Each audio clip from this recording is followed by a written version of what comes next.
रामपुर शहर में किशन नाम का एक गरीब मजदूर अपनी पत्नी और बच्चों के साथ एक कच्चे घर में रहता था।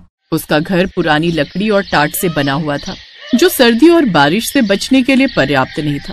किशन दिन रात मेहनत और मजदूरी करता, लेकिन वो इतने पैसे नहीं कमा पा रहा था जिससे वो अपने परिवार के लिए एक पक्का घर बना सके। इस बार भी कड़ाके की सर्दी थी। एक रात सर्दी के साथ बहुत ज्यादा बारिश आनी शुरू हो गई। सर्दी, बारिश और तूफान एक साथ उस रात अपना कहर बरसा रहे थे। माँ, मुझे बहुत ठंड लग रही है, मेरा स्वेटर बिल्कुल गीला हो गया। माँ, मुझे भी बहुत ठंड लग रही है, सारे कपड़े बारिश के पानी से गीले हो रहे हैं। सुनो जी, घर की छत पर एक टाट की चादर और बिछा दो, बारिश का सारा पानी हमारे ऊपर गिर रहा है। बच्चों को भी बहुत ठंड लग रही है, ये कंबल पूरी तरह से भीग चुका है। सरला, तेज हवा और बारिश में टाट नहीं टिकेगा, मैंने ईंटें भी टिका कर देख ली हैं। हे भगवान, ठंड तो बढ़ती जा रही है। मैं थोड़ी आग जला देता हूँ। किशन आग जला देता है। सरला पूरी रात बच्चों को बाहों में समेटे बैठी रही। अगले दिन जब किशन उठकर बाहर आया तो उसकी आंखें खुली की खुली रह गई। उसके घर का एक हिस्सा पूरी तरह से ढह चुका था। आंधी और बारिश ने कच्चे घर को पूरी तरह से नष्ट कर दिया था। वो बेबस होकर खड़ा रहा, उसकी आंखों में आंसू थे। हे भगवान, अब मेरे परिवार का क्या होगा? मैं अपने परिवार को लेकर कहाँ जाऊंगा? सुनो जी, हमारे पास तो अब रहने की कोई जगह नहीं। ठंड से कांपते हुए ये रात तो निकल गई, पर आने वाली अगली कई रातें हम कैसे गुजारेंगे? किशन के पास कोई रास्ता नहीं था। परिवार के नाम पर रामपुर में उसका कोई नहीं था। अगले कई दिनों तक किशन सड़कों पर ही दिन गुजारता रहा। एक दिन किशन को एक गोदाम में कंटेनर में सामान भरने की नौकरी मिल गई, जिससे किशन को रोजाना के पैसे मिलने लगे। एक शाम जब किशन कंटेनर में सामान ढोने के बाद छुट्टी के समय जाने लगा, तब उसके मालिक ने उससे कहा, किशन, वो पुराना कंटेनर अब काम का नहीं है, बेकार हो चुका है, इसमें जंग लग गया है, इसे किसी कबाड़ी वाले को बेच दो। किशन ने उस कंटेनर को ध्यान से देखा तो उसके मन में एक विचार आया। अगर ये कंटेनर मैं रख लूं और इस कंटेनर का घर बना लूं तो परिवार को रहने की जगह मिल जाएगी। मालिक से बात करता हूँ। क्या हुआ किशन, किस सोच में डूब गए? मालिक, क्या आप इस कंटेनर को मुझे दे सकते हैं? मेरे घर परिवार के काम आ जाएगा। क्या करेगा तू इसका? मालिक, मैंने आपको बताया था ना, बारिश और तूफान में मेरा घर जो है टूट गया। सोच रहा हूँ सर्दी के दिन है, जब तक कोई रहने की जगह नहीं मिलती तब तक इस कंटेनर में ही एक घर बना लूंगा। कम से कम ठंड में कंटेनर घर तो होगा, तो हमें रहने के लिए छत मिल जाएगी। ये बात है, तो फिर तो मैं तुझे मना नहीं करूंगा। ठीक है, ये तू ले जा, पर क्या तू इस कंटेनर में रहने के लिए घर बना पाएगा? कोशिश करूंगा मालिक, ठंड से बचने के लिए कुछ तो करना ही पड़ेगा ना। धन्यवाद मालिक। किशन बहुत खुश था, क्योंकि उसे अब रहने के लिए इधर उधर सड़कों पर भटकना नहीं था। उसने मन ही मन ठान लिया था कि वो कंटेनर से घर बनाकर ही रहेगा। और फिर किशन ने सड़क के किनारे खाली मैदान में कंटेनर को रखवा दिया। ये तो बहुत गंदा है, पहले इसे साफ करना पड़ेगा। लाओ, मैं इसे धोने में तुम्हारी मदद कर देती हूँ। हाँ चलो, पहले इसे साफ ही कर लेते हैं। मैं जंग को थोड़ा रगड़ देता हूँ और जहाँ से थोड़ा टूटा हुआ है ठोक कर ठीक भी कर देता हूँ। बापू, हम भी घर बनाने में आपकी मदद करेंगे। हाँ बापू, अब सड़क पर बहुत ठंड लगती है, हम इस नए घर में रहेंगे। बापू, हमें अब ठंड नहीं लगेगी ना? नहीं, बिल्कुल भी ठंड नहीं लगेगी बेटा। मैं इस कंटेनर घर को ठंड के हिसाब से ही तैयार करवाऊंगा। हवा का नामो निशान भी नहीं आएगा इस घर के अंदर। हाँ, मैं इसे हर तरफ से ढक दूंगा। हाँ। किशन ने कंटेनर को साफ किया, लोहे की जंग को रगड़कर हटाया। उसने पेंट का एक डिब्बा लिया और पूरे कंटेनर को पेंट कर दिया और एक कबाड़ी वाले से कुछ बेकार लकड़ी के टुकड़े खरीद लिए और उन्हीं से उसने कटिंग करके लकड़ी के दरवाजे और खिड़की बना दी। छत बनाने के लिए पुराने टिन और प्लास्टिक की शीट्स का इस्तेमाल किया ताकि बारिश का पानी अंदर ना सके। पुरानी बोरी, कपड़ों और टाट को दीवारों के अंदर फिट कर दिया ताकि ठंडी हवा ना सके। किशन अभी घर बना ही रहा था कि तभी उसे पता चला कि पड़ोस के मंदिर में एक सेठ कंबल बांट रहे हैं। सरला, हमें गर्म कपड़ों और कंबल की बहुत जरूरत है। चलना, एक बार देखते हैं, शायद हमें भी कंबल मिल जाए। हाँ ठीक है, चलो चलते हैं, क्योंकि यहाँ बिछाने के लिए हमें चादर और कंबल की जरूरत पड़ेगी, जो हमारे पास नहीं है। सरला और किशन मंदिर की सीढ़ियों के पास पहुँचे तो सेठ भी सभी गरीबों में कंबल बांट रहे थे। किशन भी सरला के साथ लाइन में खड़ा हो गया। अभी किशन कंबल लेने ही लगा था कि तभी उसका मालिक, जहाँ पर वो काम करता था, आ जाता है। नमस्ते सेठ जी, कैसे हैं आप? सही है, पुण्य का काम हो रहा है। सोच रहा हूँ मैं भी इस बार ठंड में थोड़े कंबल बांट दूं। हाँ हाँ, बिल्कुल बिल्कुल। अभी तो मकर संक्रांति आ रही है, उस पर भी मैंने पहले से ही सोच लिया है कि कुछ न कुछ दान जरूर करूंगा।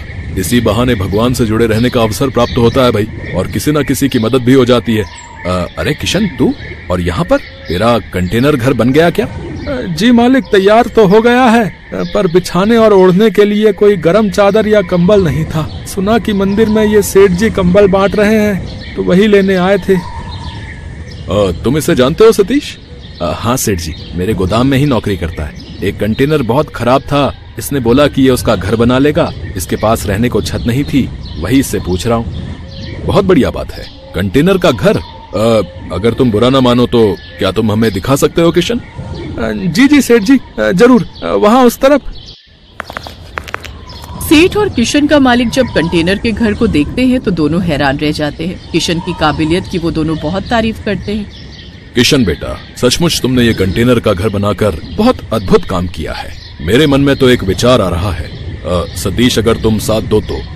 क्या विचार सेठ जी, बताइए, मैं तो हमेशा आपके साथ खड़ा हूँ।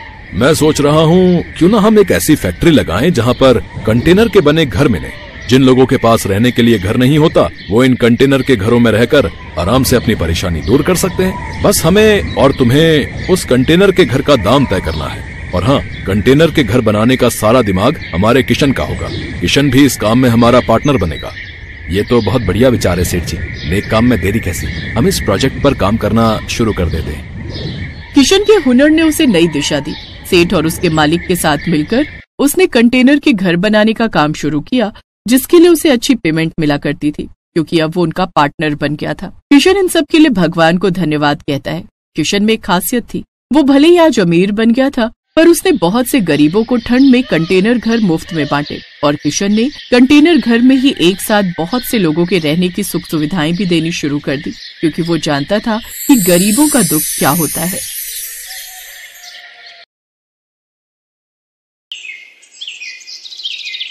भरतपुर नाम के गांव में मनीष अपनी पत्नी रेखा और 2 बच्चों बंटू और चिंकी के साथ रहता था। मनीष अपना एक छोटा सा ढाबा चलाता था। मनीष बड़ा ही लजीज खाना बनाकर बेचता था, जिससे उसका ढाबा ठीक ठाक चलता था। वाह यार मनीष, क्या लाजवाब खाना है। तुझे पता है, इतना स्वादिष्ट पालक पनीर मेरी माँ भी बनाया करती थी यार। सच में मनीष भाई, मजा आ रहा है। उसके ढाबे पर उसके गांव के और आसपास के गांव के लोग खाना खाने आते रहते थे। लेकिन अब जुलाई का महीना शुरू हो चुका था। उसका ढाबा कच्चा बना हुआ था, जिस कारण बरसात के समय में वहाँ पानी टपकना शुरू हो जाता था, और इसलिए बरसात में उसका धंधा मंदा पड़ जाता था। उसके ढाबे पर कम ग्राहक आने लगते हैं। बाहर बारिश जोरों पर थी। हे भगवान, पिछले 2 हफ्ते से बहुत ही कम ग्राहक आए हैं ढाबे पर। अगर ऐसे ही चलता रहा तो कैसे काम चलेगा? कहीं ऐसा ना हो कि फिर मुझे अपना ढाबा बंद करना पड़े। आप चिंता मत कीजिए जी, ऊपर वाला सब ठीक कर देगा। बारिश में लोगों को आने में थोड़ी दिक्कत तो होती ही है, ऊपर से ढाबे में पानी भी टपकता है, शायद इसलिए। अच्छा चलिए, आज मैं भी आपके साथ चलती हूँ ढाबे पर। वो दोनों ढाबे पर चले जाते हैं। उस रोज भी खाना बनाते हैं, लेकिन उस रोज भी बारिश के चलते कोई नहीं आता। लगता है आज भी ये सारा गरीबों में बांटना पड़ेगा। कोई ग्राहक नहीं आया। उस रोज भी वो सारा खाना गरीबों में बांट आते हैं। ऐसे ही दिन बीतते हैं। एक रोज आधी रात के समय गांव में तेज तूफान आता है और जोरों से बिजली कड़कती है, और वो बिजली उसके ढाबे पर आकर गिरती है, जिससे उसका ढाबा जल जाता है। ये क्या हो गया रेखा? अब मैं क्या करूंगा? मेरी तो रोजी रोटी ही छिन गई। मेरी भी कुछ समझ में नहीं आ रहा जी, लेकिन आप ज्यादा टेंशन मत लीजिए, नहीं तो आपका बीपी बढ़ जाएगा। दिन पर दिन बारिश बढ़ती जा रही थी और मनीष उसी बारिश में काम ढूंढने निकलता है, लेकिन उसे कहीं भी काम नहीं मिलता। उल्टा सारा दिन बारिश में भीगने के कारण उसे सर्दी लग जाती है। अब जैसे तैसे वो अपने दिन काट रहे थे। फिर एक रोज रेखा का मुंह बोला भाई माधव उनके घर आता है। अरे जीजा जी, इतनी बारिश में रोज रोज काम ढूंढने निकलते हो, बेकार में परेशान होते हो। इससे तो अच्छा ये होगा कि आप मेरे साथ चलो और मेरी दुकान पर काम करो। वैसे भी मेरा आदमी अपने गांव गया हुआ है और मैं आपको महीने के आखिर में तनख्वाह दे दिया करूंगा। क्यों दे दी? ठीक कहा ना मैंने? हाँ, माधव बिल्कुल ठीक कह रहे जी। वैसे भी अपने पास और कोई काम तो है नहीं अब, तब तक यही काम कर लो आप। अच्छा ठीक है माधव, तुम कहते हो तो मैं यही कर लेता हूँ। वैसे भी घर खर्च तो चलाना ही है ना। अब मनीष माधव की दुकान पर काम करने लगता है। वो बिना 1 मिनट भी आराम किए सारा दिन मेहनत करता, अनाज की बोरियों को ट्रकों से उतारता और दुकान के अंदर का सारा काम संभालता। लेकिन जैसे ही महीना पूरा होने को आता है, तभी तनख्वाह देने के नाम पर वो टाल मटोली करने लगता है। तनख्वाह? कैसी तनख्वाह जीजा जी? ये तुम कैसी बातें कर रहे हो माधव? तुम्ही ने तो उस रोज रेखा के सामने कहा था कि महीने के आखिर में तुम मुझे तनख्वाह दोगे। नहीं नहीं, ऐसा कुछ नहीं है। आपको काम की जरूरत थी, मैं जानता हूं, लेकिन मैं आपको यहाँ पर काम करने नहीं, मदद करने के लिए बुलाता था। और मदद करने के लिए भी कोई पैसे लेता है क्या? ये तुमने मेरे साथ ठीक नहीं किया माधव, मैं तुम्हें देख लूंगा। अरे जाओ जाओ, बड़े आए मुझे सबक सिखाने वाले। मनीष दुखी मन से घर आ जाता है। आ गए आप? आज तो महीने का आखिर है, आज तो आपको तनख्वाह भी मिल गई होगी। तो पापा फिर तो आप कल ही मेरे स्कूल की फीस भर दीजिए। आपको पता है मेरी टीचर मुझे रोज रोज फीस के लिए टोकती है। ये सुनते ही मनीष की आंखों में आंसू आ जाते हैं। मेरा नसीब न जाने कैसा है रेखा, जो मेरे साथ कुछ भी अच्छा नहीं हो रहा। आप रो क्यों रहे हैं? ठीक से बताइए ना क्या बात है। फिर मनीष उसे सारी बात बताता है। हे राम, वो इतना बड़ा मक्कार निकलेगा मैंने कभी नहीं सोचा था। छी, उसे तो भाई कहते हुए भी शर्म आ रही है मुझे। फिर कुछ दिनों तक जैसे तैसे वो दूसरी जगह नौकरी की तलाश में जाता है। तब जाकर उसे एक बड़ी कोठी में ड्राइवर की नौकरी का काम मिल जाता है, जहां उसे महीने के 10,000 रुपए तनख्वाह के रूप में मिलते हैं। लेकिन उससे वो ड्राइवरी के अलावा अपने घर के काम भी लेते और इसी के सहारे अपना घर खर्च चलाता है। ऐसे ही एक शाम जब मनीष काम से घर लौट रहा होता है, तभी उसकी नजर सड़क किनारे गिरे हुए बच्चे पर जाती है, जो कि लगातार मदद की गुहार लगा रहा था। कोई मेरी मदद करो। ये तो किसी बच्चे की आवाज आ रही है। मनीष जल्दी से उसे पास के डॉक्टर के पास ले जाता है और उसका इलाज करवाता है। एक जमींदार का बेटा होने के बावजूद भी किसी ने मेरी जान नहीं बचाई, क्योंकि शायद कोई भी रोड एक्सीडेंट के लफड़े में नहीं पड़ना चाहता। लेकिन आपने बिना कुछ सोचे समझे मेरी जान बचाई। आपका बहुत बहुत धन्यवाद मनीष काका। अरे इसमें धन्यवाद कैसा? तेरी जगह अगर मेरा बेटा होता तो क्या मैं उसकी जान नहीं बचाता? उधर जैसे ये बात जमींदार को पता चली, वो दौड़ा दौड़ा आया और उसने वीरेन को गले से लगा लिया। तेरा बहुत बहुत शुक्रिया मनीष। अगर आज तू ना होता तो पता नहीं मेरे बेटे का क्या होता। ये ले मनीष, इसे मेरी तरफ से इनाम समझ कर रख ले। ये आप क्या कह रहे हैं जमींदार साहब? मुझे इन पैसों की कोई जरूरत नहीं है। रख लो मनीष, तुमने मेरे जान से प्यारे बेटे को बचाया है, तो उसके आगे तो ये सब कुछ भी नहीं है। मनीष जब घर आकर देखता है तो वो पूरे 5 लाख रुपए होते हैं। ये देख वो बहुत खुश होता है। अब वो जल्द ही सड़क किनारे अपनी जमीन पर खुद का पक्का ढाबा खोल लेता है। सड़क किनारे होने से अब उसकी और भी ज्यादा कमाई होने लगती है। अब बरसात में न तो उसके ढाबे की छत टपकती और न ही ग्राहकों की कमी होती, क्योंकि गाड़ियों में घूमने निकले लोग उसके ढाबे पर ही अपनी गाड़ी रोकते और लजीज लजीज खाना खाकर बारिश के मजे लेते। अब मनीष अपनी पत्नी और बच्चों के साथ खुशी खुशी रहता। Thanks for watching.